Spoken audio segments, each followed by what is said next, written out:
All right, so this is our final lesson. This is lesson number 25 out of 25 on growth mindset. Once again, we're using the template from a guy named Tom Bilyeu, Growth Mindset, Impact Theory. He had 25 different lessons he thought were important in order to help you develop a growth mindset. And so his last one is 25. It's quite simple. It says, take the red pill. If you don't know what that's referring to, it's referring to a movie called The Matrix. And in the movie The Matrix, there's a scene where the main character, Neo, has to make a decision of whether or not to live the way he's living, which is kind of like a lie, or to take the red pill to find out the truth. And then that's what the scene is about, taking the red pill to find the truth. And so this is the last lesson. It's take the red pill. Here's what that means to me. It means that eventually in your life you have to make a decision. In fact, you're going to make a lot of decisions in your life. But here's the thing. You get to make the decision. You get to make the decision. I think about this a lot. I think, at what age should you be held accountable for your actions? And for me, that goes to, at what age can you make good decisions? Personally, I think in 8th grade, I think you should be held accountable for all of your actions. 7th grade, 6th grade, I think even lower that maybe. Because I think there comes a point in your life where you know right from wrong. And there comes a point in time where you actually can make decisions to do wrong things or right things. And so the key is this. You have to know that in your life, you're going to have hundreds of thousands of millions of decisions to make, but you get to make them.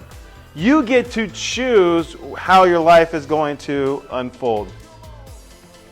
One of the saddest things I believe is where people feel they don't have control over their life. And you may feel that at your age. It's somewhat true because you have your parents or grandparents or somebody else making a lot of decisions for you. But the older you get, it's going to get to a point. My daughter now, she's 19.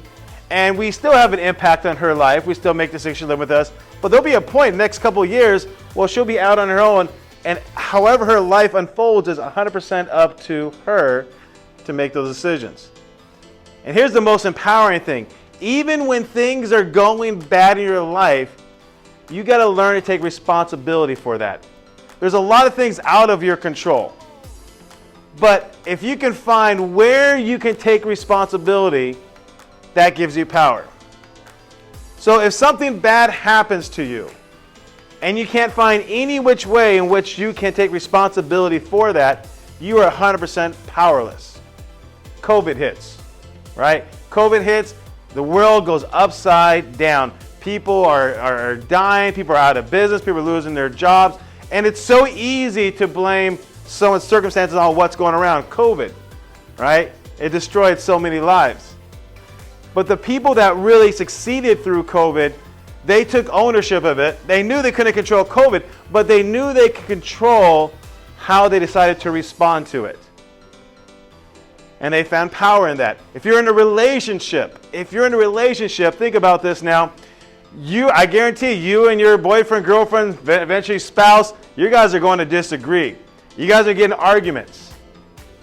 But if your feelings are 100% attached to what they say or do, then you have no control in your life. It has to be a mutual conversation. But you have to understand eventually how you feel, how you think, all that is 100% in your power. You've got to make decisions. I thought one of the most things I heard recently that was most empowering to me was they always have the idea that everybody, and this sounds good, you should have confidence, you should have self-confidence, right? Self-confidence is a good thing. Everybody should have self-confidence. But how do you get self-confidence? And this guy broke it down. He said, think about this. What would it take for you to be confident in somebody else? What would it take for you to trust somebody else? And the answer was, they would have to make promises to you and then keep them. If someone makes a promise to you and doesn't keep it, you lose confidence in that person.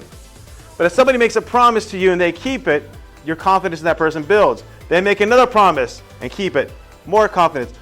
Eventually it gets to a point when someone makes a promise to you, you believe with all shadow of doubt they're going to carry through with it. You have 100% confidence in that person.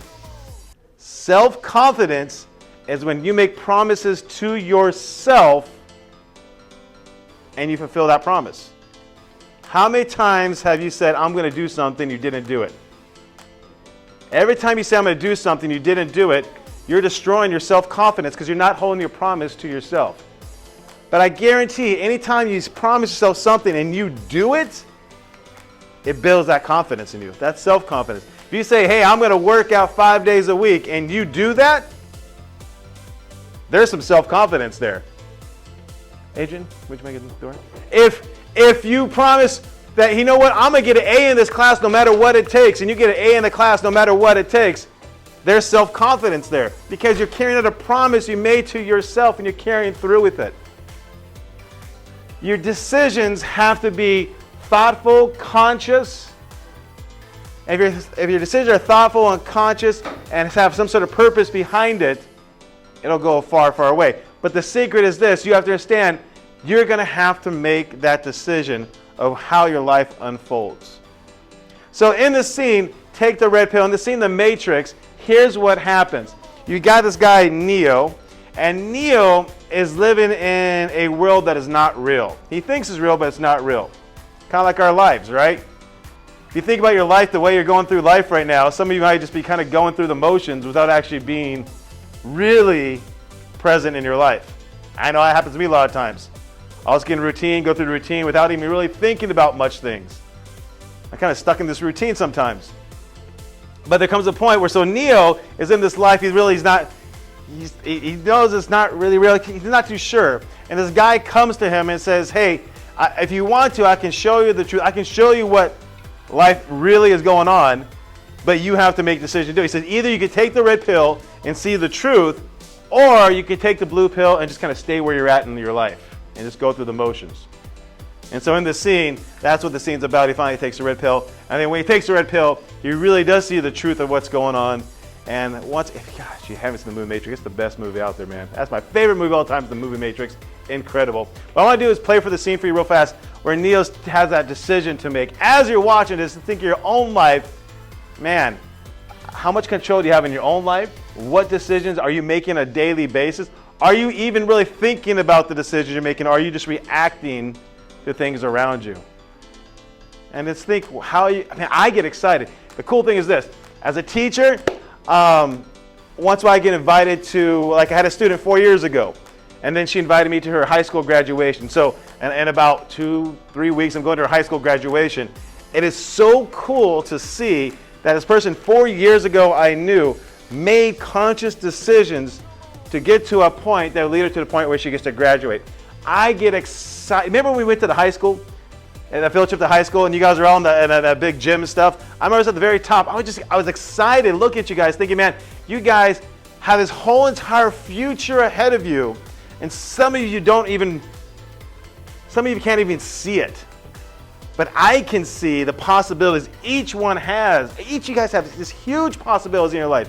Even if you're not doing good in school, even if you got trouble this year, I believe without a shadow of a doubt you can do incredible things, because I've seen it doing teaching 20 years. You've seen it time and time again. So I get excited for your future, but I know it's going to take you making the right decisions to get where you want to go.